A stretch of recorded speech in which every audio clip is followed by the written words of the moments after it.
My classmate went missing 3 years ago. Today he uploaded a horrifying YouTube video. There was always something peculiar about Darren. He was the quiet kid in the class, the type of kid everyone would expect to keep a gun in their bag. Yet despite being at the same school as him for 8 years, I never could have predicted the disgusting secrets he was hiding. Darren was utterly ignored, not just by mean kids pretending not to see him, but by everyone, constantly. He was practically ignored right out of existence. This soon developed into more of a tradition than anything.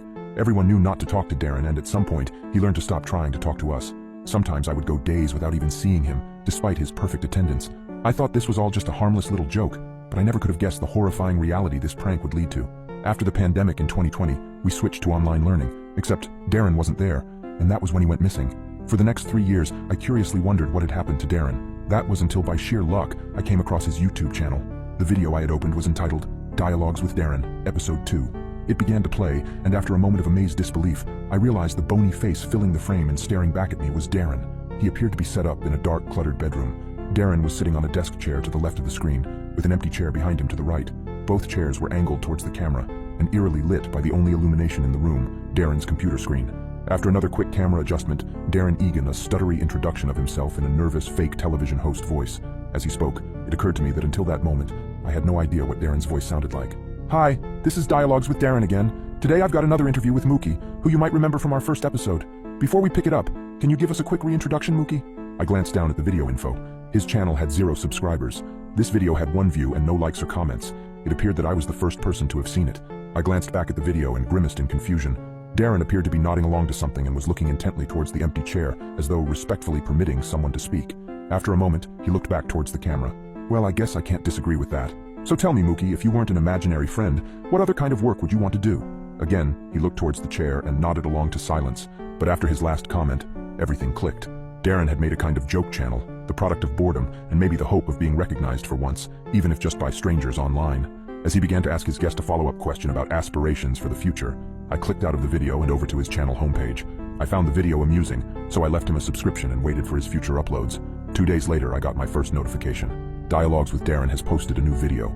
This video was with an imaginary friend named Juniper Smith. I waited until the evening and pulled out my phone in bed to watch it before going to sleep. It was the same deal as before, and I tried to piece together what he imagined the other side of his conversation to be. Thank you so much for coming on today, Miss Smith. I don't want to be rude, but I was wondering how you passed away. Darren said this last part with cautious politeness, as though he was asking someone terminally ill how much time left they had. Silence and respectful nodding. I'm so sorry to hear that. Was anyone able to figure out what happened? Darren seemed choked up by the silence that followed. That's awful. I'm so sorry, he croaked emotionally. Well, what has happened since then? This was followed by an unusually long silence of about 3 minutes, as Darren simply nodded towards the empty space next to him. I spent the time studying the empty chair, trying to detect even the slightest hint of something supernatural, but I couldn't discern anything. I practically had my nose pressed to my phone screen, watching the shadows of Darren's bedroom when his sudden speech made me start. Well, that's great. Helping little girls like that? It can't be easy after what happened to you, but you do it, and that's so great. I smiled, wondering how he came up with these stories, and whether there was a Word document somewhere on his computer that had the other side of these scripts written on it. I wanted to read them, if so. Well, thank you for coming on, and thank you very much again for sharing your experiences, Miss Smith. I think that's all our time for today, but I wish you the best, and please take care. And with that, Darren smiled meekly towards the chair next to him, turned and scooched his own chair back up towards his computer, and as his hand reached out of frame, the video ended. I continued to watch Darren's videos as they rolled in. Whenever I got the alert, I would queue it up, watch the video before bed, then await the next one. It was by far the weirdest channel I had found on YouTube. His interviewees came to comprise an interesting cast of characters that included the Annette twins, the Rog, and the Gray Man, who, despite the sinister name, was a delightful guest who caused Darren to break his composure with gleeful laughter throughout the interview. So you mean that you can be anywhere? Silence, interrupted by unexpected laughter from Darren. Oh, so everything's gray? He asked, regaining himself a moment before bursting back into pitchy laughter, too contagious for even me to resist chuckling along with. I guess no one can accuse you of being without talents. He managed to get out from between his outbursts, wiping a tear from his eye. Looking down at the video info, I realized that the Gray Man was the first video for someone to see that wasn't me. The view counter read 3. I smiled to myself in the dark of my bedroom. After the Gray Man, a couple weeks went by before Dialogues with Darren showed any more activity. Then, at around midnight on Friday, my phone screen lit up with an alert. Darren was live streaming. Having nothing better to do and intrigued with seeing Darren do his first live act, I quietly shut my bedroom door, flopped onto my bed, and opened the YouTube app on my phone. The title was Dialogues with Darren, No Name Available, Live. Darren was oriented on the left side of the screen. The empty chair was stationed on the right.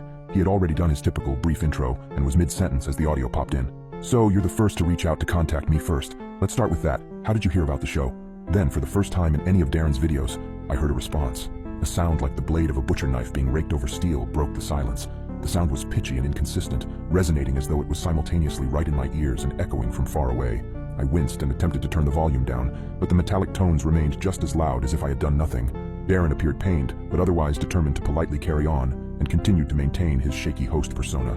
"That's certainly not what I expected," he said, leaving me wondering what the answer had been. "And might I ask, how were—" The metallic noise resumed, cutting off Darren. His face had turned from a look of pain to a look of agony. "Sorry, usually this works with me asking the guest questions and, Again the terrible scraping responded. I winced and tried to escape it by turning my phone to mute, but the noise continued, just as loud as if I'd done nothing. I was just about to swipe out of the video to make it stop, when I noticed that Darren was talking again on the live feed. I just couldn't hear his voice with the volume off. He looked panicked, and had shifted his body to be as far from the empty chair as possible. Concerned, I hurriedly turned my volume back up. "Well, of course I invited you. You have to invite someone to be on a show. How does that mean it's my fault?" Darren's voice was desperate. The harsh metallic noise resonated in response, and Darren's face somehow turned even paler with childlike despair. "No, that's not true. I don't want to talk to you anymore. I want you to go away." Darren seemed to be attempting to get up from his chair, but couldn't. It looked as if someone had placed an invisible weight across his narrow shoulders, too heavy for him to stand up beneath. The live feed began to pixelate, making it difficult to make out what was happening in the room through the distortion. And then, for the one and only time, the terrible metallic scraping became words to me. It felt like my ears were seeing the hidden picture in an abstract image, and for just a moment, I understood through the pain in my eardrums what it was saying to him. "You should not have brought me here. Now you will pay." I heard Darren let out a scream that started naturally before being digitally distorted by the worsening feed. The picture pixelated further before going black, the audio cut off, and then, in an instant, everything popped back into focus again, as if nothing I'd just seen had transpired. Darren's messy, dim room was empty. 2 chairs sat side by side, unoccupied, lit in the white-blue glow of the computer screen. I stared in disbelief at the now silent live feed, and then, abruptly, it ended. That was the end. I called the police that night and told them what happened, trying not to sound insane.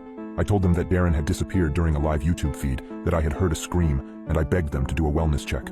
They took down the information, but I don't think anything came of it. I could tell from the disingenuous tone of the officer on the phone that she thought the whole thing was some prank by a couple wannabe YouTube stars or something. It didn't help that when I went back to his YouTube page the next day, the account had been taken down. That same day, in a fit of despair, I tried to figure out how to contact Darren's family, intending to learn where he lived and visit. While Googling for information, I learned from an obituary from 2020 that Darren was an only child whose mother had passed away last December during lockdown. Darren had been alone in the house all that time. The police probably thought he was just a depressed runaway trying to go out on bang. To tell you the truth, I feel responsible for what happened. Everyone left Darren alone for so long that he became desperate, started talking to things that should never be talked to, things no one should talk to, and then one day, those things started talking back.